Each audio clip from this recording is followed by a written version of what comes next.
Frank Corrado, former Vancouver Canuck and TSN hockey analyst, got this market jumping on Friday because the JT Miller trade comes down. Everyone's rushing to Philip Chytil's hockey DB page, and Frankie tweets out, "Don't sleep on Victor Mancini." It's not just an Italian thing, Matt. I was saying, is this Italian defenseman? Like, this is not some just club an you guys are Italian in? thing. No, it's not. So what is it then? What is it?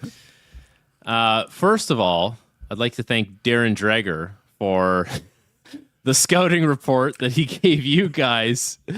Way to temper expectations. Now, he cited you. In fairness, there was a citation there. No, He's I like know. Frank Corrado. I know. He did not try and take credit. He said, no. He said, this is coming from Frank, and then laid it all out, which is here's my thing. I got out of hockey. I got right into media. I never did like pro scouting, amateur scouting, player development, which is something that I probably thought I would coming out of hockey.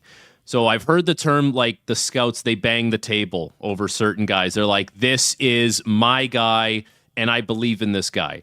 I have never done that ever in real life, but I guess you can say this is like my media version of banging the table because I think this guy is a good player. I called a Rangers game earlier in the season against the Habs, and he was playing. Like, pretty unknown guy, you know, when you're just calling games and that team rolls into town. And I'm watching, I'm like, holy smokes.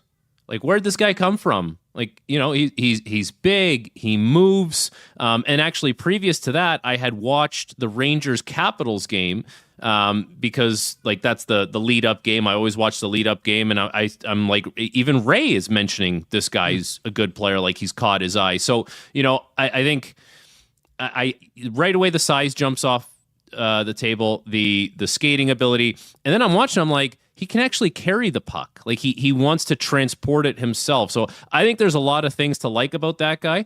And if his progress continues, because he's a young defenseman, he's still trying to establish himself. Like, we know that can go awry. Like, we've seen it, case in point. But, you know, like, if he continues to move in the right direction, they have something. I believe, like, if I was sitting around a table, I would be banging the table saying, I believe they have something with this guy. So you like the Miller trade then? I mean, given the circumstances, I think it's fine. What more were you going to get? You had a limited, you know, group of teams or team to negotiate with.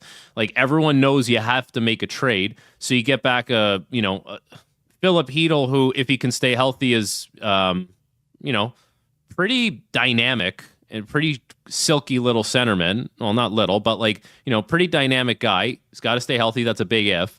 You get a defenseman that could potentially be an NHL second to maybe third pair, you know, in between type guy for, I don't know, 10 years. Could he be that? Like, and you know, and then you turn the pick into Marcus Pettersson. Hopefully you re-sign him, I would imagine. Given the circumstances, I don't have an issue with the return on that trade. How much better were you expecting to do? Okay, give me your player eval. Give me your scouting report on Chytil.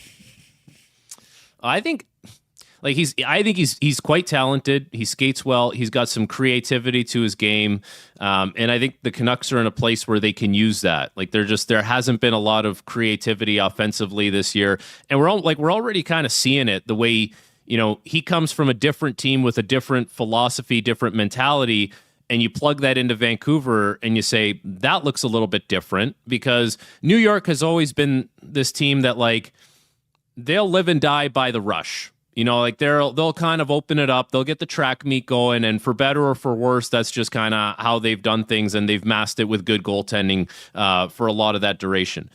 But, you know, he has a different spice, a different element to his game. I think he skates well. I think there's a playmaking ability, and I think there's, you know, there's just a good toolbox as far as what a crafty centerman can be. So I like it. The concussion history is concerning. Like, you can't get around it. One of the things that Rick has talked a lot about is wanting to have more rush opportunities, essentially. How much of the struggles this year of the team was about roster construction? How much of it is of the system they were already kind of playing? Well, I think some of it has to do with the fact that when Hughes is not on the ice, the puck just doesn't get to guys to where they can attack off the rush. Like, that's part of it. I don't necessarily except for last night with Hronek. I mean, he teased 2 rush goals. I mean, that was a monster game from Phillip. It was when they needed it most because Quinn's not playing. And that's the reason why I thought about it. You mentioned Marcus Pettersson already. I mean, we can already see, I feel like, the influence he's having. Elias Pettersson obviously early returns, but it feels like, there's a shift in the way these defensemen play. Yeah. Well, because they're guys that can actually move the puck with a little more of a purpose, and it doesn't get bogged down, right? Like, I think that's the thing that when I watch Vancouver, I'm like, it moves so slow, and it doesn't move at the right cadence and the right pace, and you're not going to get anything off the rush that way because you're not beating anyone. Like, you always have to go through 4 or 5 guys, and it's just you're not creating odd man chances. So, having these guys now will give them a better opportunity to be better off the rush. I don't think it completely does a 180. Last night is a nice thing, but going back to your question about, what is it? Is it the system? Is it the personnel? Ultimately, like, you can have a system in place, but if you don't have the personnel that can execute it, we don't even really know what the system exactly is. So maybe now you bring in Pettersson, you bring in, Chytil, and maybe, with Hronek and when Hughes comes back, we get to see, like, okay, we'll have the answer to that. Because with those guys, there should be more of an ability to get it into the hands of the guys that can make the plays off the rush and attack more. But I would say largely for this season, you're looking at it saying it could be the system, but we just don't know because it doesn't get there enough. Give me your 2 cents on Marcus Pettersson. So Pittsburgh has been terrible defensively. This year, I think last year their underlying numbers were okay. They just gave up a lot of goals and their power play was horrible. But the one constant was that Marcus Pettersson, if you put him with Carlson or if you put him with Letang, like, he was the guy who could kind of put out the fires and be the stabilizer, which is a nice attribute to have. He's obviously, like, he's got the talk it kind of Jimmy Rutherford, long, rangy body type that they really like. But he's that guy that, obviously is paid accordingly, but can actually play with the puck and is not the bottom of the barrel types that, you're just hoping can give you a little bit more than maybe they're supposed to moving the puck, which is kind of what we see with Vancouver a little bit right now, whether it was Desharnais or Forbert this year. It's like, yeah, he's built similar to those guys, but he can play. And he's been part of Pittsburgh's teams when they've had better players around. So I'm pretty comfortable with him. And the fact that he's played with, very skilled defensemen, and has been able to be the stabilizing force for those guys. I think that's a nice attribute to have. And he just brings another element of, like, a legitimate top 4 NHL guy that can do a lot for your group and things that aren't necessarily easy to do. AFP Analytics, and for those who don't know, TSN's Frank typically in the offseason does some work on free agency and what guys are worth. AFP Analytics is one of the sites that we all look at when projecting contracts. They got him as a 5-year, $5.8 million guy to re-sign. Would you do that deal? Would you be comfortable with that deal? He's what? He's 30, or is he a little older right now? He's early 30s, I think. No, I think he's 28. Yeah, 28. Oh, he's 28. Oh, I'd do that deal all day long. May. He'll be 29 in May. I'll do that deal all day long because you know what? Someone else is going to do it, and then you're looking to find, like, a Dollarama version of him. Like, that's where your options go afterwards. I just think there's enough of a track record with this guy playing on teams that had struggled defensively, but him being the outlier that is good defensively, that would lead you to believe that he's a guy you would want in the fold. And that's what a defenseman is going to make. Like Matt Roy, in this new cap, like this old cap world, call it, because the cap's going up a ton. He signed for 5.8 with Washington, right? So, like, if you're going to get him under $6 million, Jake McCabe in Toronto signed an extension for 4.5. Like, he would get way more on the open market, right? So, like, I think if you're comparing it to guys that are, you know, kind of two-way, solid defensively, play a lot of minutes, I'd have no issue giving him that kind of term and that kind of money. And if you don't, someone else is going to, and you're trying to solve that problem elsewhere.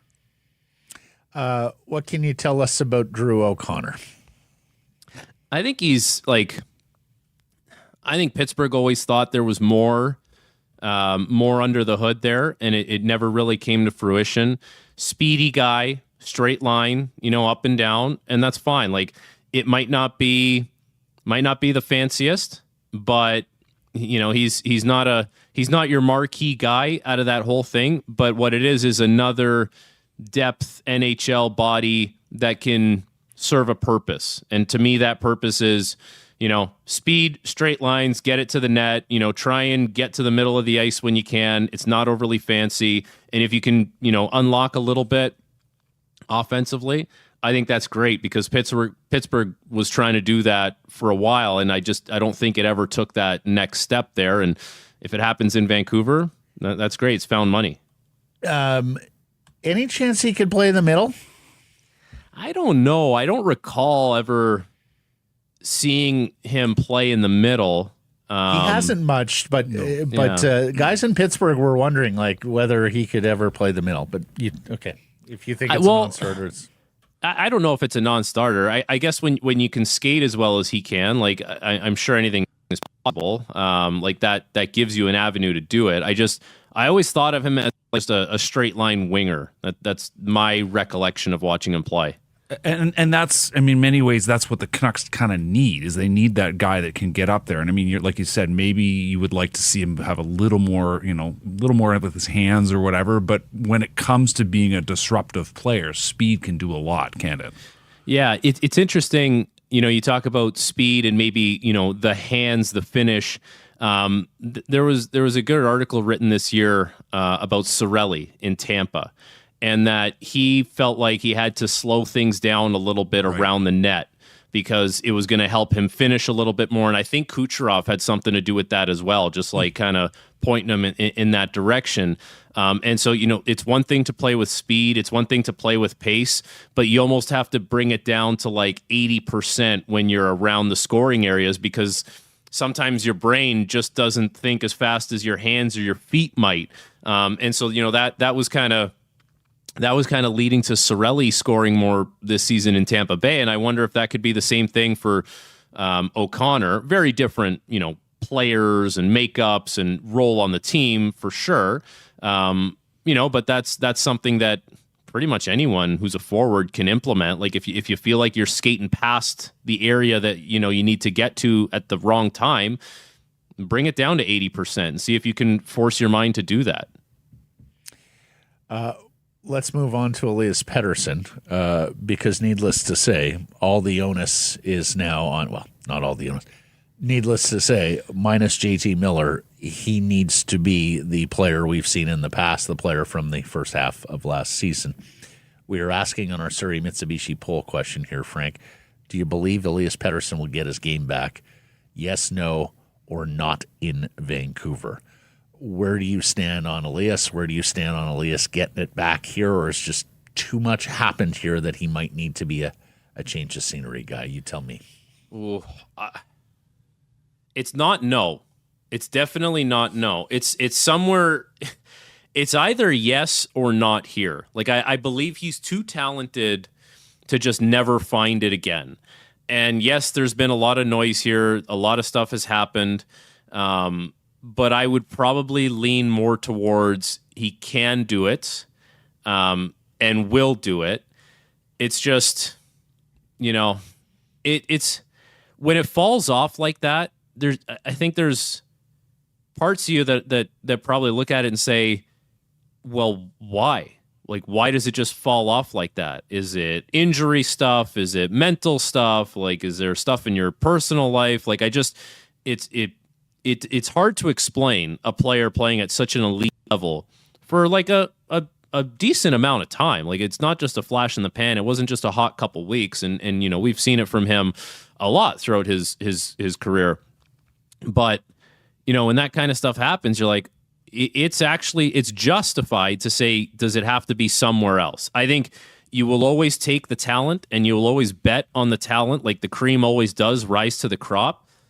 But it is, it's okay to ask the question, like, maybe it's just not going to be here for whatever reason. I think I'm still, like, I would need to see the rest of the season play out before I would say it's got to be somewhere else. I'm willing to give him the benefit of the doubt and say, like, you can do it in Vancouver.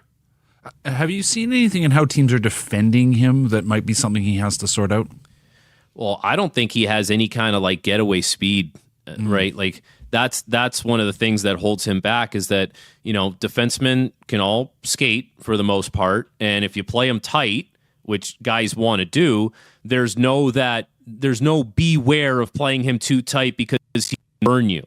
Like the best example of that is McDavid. You want to play up in McDavid's face? No problem. He is going to burn you at some point in the game.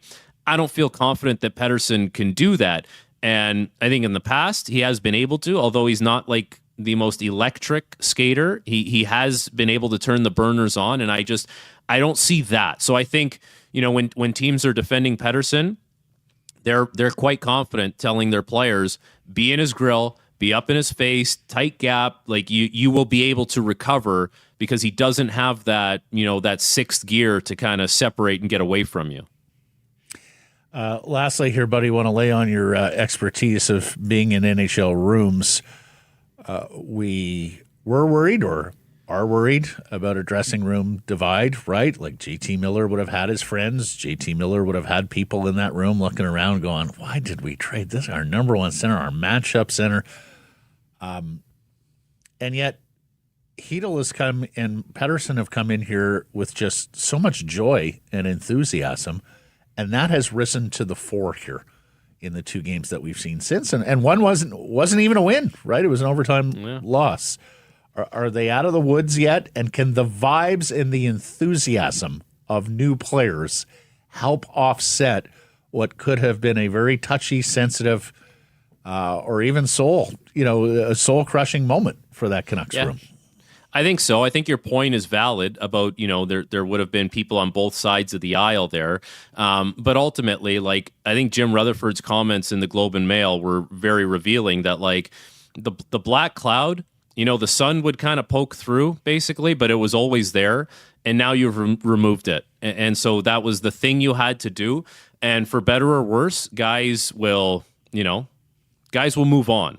And it's going to be a different tone in the room. There's going to be a different feel. I would imagine like guys would probably be walking around the room a little lighter. Like JT Miller, he runs hot, like, yes, holding guys accountable, all that kind of stuff. That also wears on you. It wears on the people who, would be in those confrontations. It wears on the people that would wonder, am I next? And even just watching it happen as a third party, So, you don't have that. That's fine. They'll still have to hold themselves accountable in their own way.